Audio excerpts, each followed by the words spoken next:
নমস্কার, কলকাতা টিভি ডিজিটালে আপনাদের সকলকে স্বাগত। যীশুখ্রিস্টকে কৃষ্ণ জ্ঞানে প্রণাম করতে বলেছিলেন মা। বন্দে মাতরম মামলার শুনানি চলাকালীন এমনটাই মন্তব্য অতিরিক্ত সলিসিটর জেনারেল ধীরাজ ত্রিবেদী। তবে বন্দে মাতরম নিয়ে কেন্দ্রের অবস্থান জানতে চায় কলকাতা হাইকোর্ট। আগামী 16 সেপ্টেম্বরের মধ্যে কেন্দ্রীয় সরকারকে কলকাতা হাইকোর্টে ভারপ্রাপ্ত প্রধান বিচারপতি তপব্রত চক্রবর্তীর এজলাসে তাদের হলফনামা দিয়ে তা জানাতে হবে। মূলত কলকাতা হাইকোর্টে এক সমাজসেবীর পক্ষ থেকে বন্দে মাতরমের বিজ্ঞপ্তি নিয়ে একটি জনস্বার্থ মামলা দায়ের করা হয়। আবেদনকারী আইনজীবী বিকাশ রঞ্জন ভট্টাচার্য দাবি করেন যে কেন্দ্রীয় সরকারের যে সেক্রেটারিয়েটের পক্ষ থেকে যে বিজ্ঞপ্তি জারি করে বন্দে মাতরমকে গাওয়াকে বাধ্যতামূলক করা হয়েছে, সেই আইনত এখতিয়ার তাদের নেই।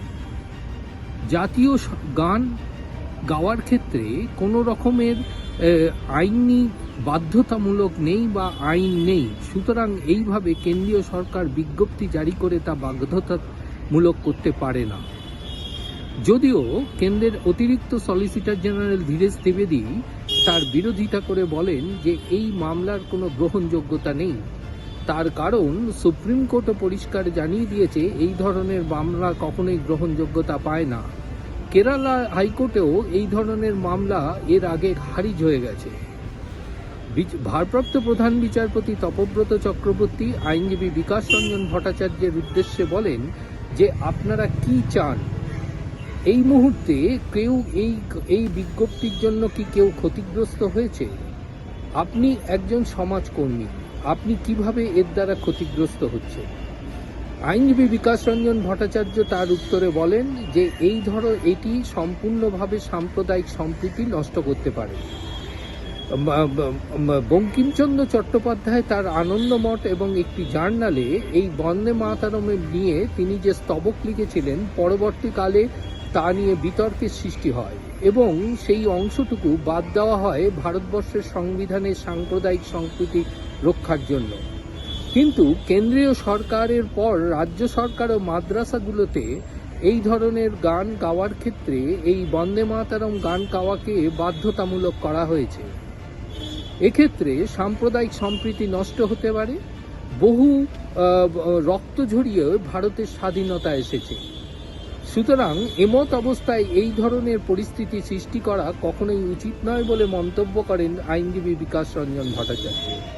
আইনজীবী আদালতের কাছে আবেদনে জানান যে অবিলম্বে আদালত এই বিজ্ঞপ্তির ওপরে অন্তর্বর্তীকালীন স্থগিতাদেশ জারি করুন।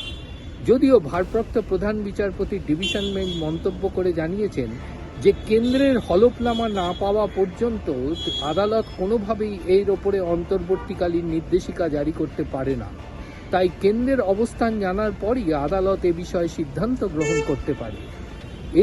এর প্রেক্ষিতে ভারপ্রাপ্ত প্রধান বিচারপতি তিনি মন্তব্য করেন, রাজ্যে অনেক বিদ্যালয় রয়েছে।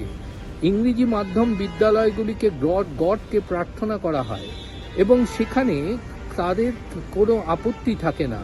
এক্ষেত্রে কি এমন অবস্থা দাঁড়ালো যাতে আকাশ ভেঙে পড়ল? এর উত্তরে অতিরিক্ত সলিসিটর জেনারেল ধীরাজ ত্রিবেদী বলেন যে 12 বছর বয়সে যখন চ্যাপেলে যেতাম তখন মাকে এসে বলতাম, মা ভালো লাগছে না। তার উত্তরে মা আমাকে বলেছিলেন, যীশুখ্রিস্টকে কৃষ্ণ জ্ঞানে প্রণাম করো, তাহলেই দেখবে তোমার সমস্ত সমস্যার সমাধান হবে। সুতরাং কেন্দ্রীয় সরকারের পক্ষ থেকে জারি করা বিজ্ঞপ্তি কখনোই বাধ্যতামূলক করা হচ্ছে না, এমনটাই দাবি কেন্দ্রের অতিরিক্ত সলিসিটর জেনারেল। কারুর যদি ভালো লাগে তাকে বাধা দেওয়া যায় কি করে? এমত অবস্থায় কেন্দ্র হলফনামা জমা দিতে চায়। সেই হলফনামার প্রেক্ষিতেই আদালত কেন্দ্রীয় সরকারকে তাদের অবস্থান জানতে চেয়ে হলফনামা জমা দেওয়ার সুযোগ দিয়েছেন। সেই হলফনামা জমা পড়ার পরই আগামী 16 সেপ্টেম্বর বন্দে মাতরম নিয়ে এই মামলার শুনানি গ্রহণ করবে ভারপ্রাপ্ত প্রধান বিচারপতি তপব্রত চক্রবর্তীর ডিভিশন বেঞ্চ।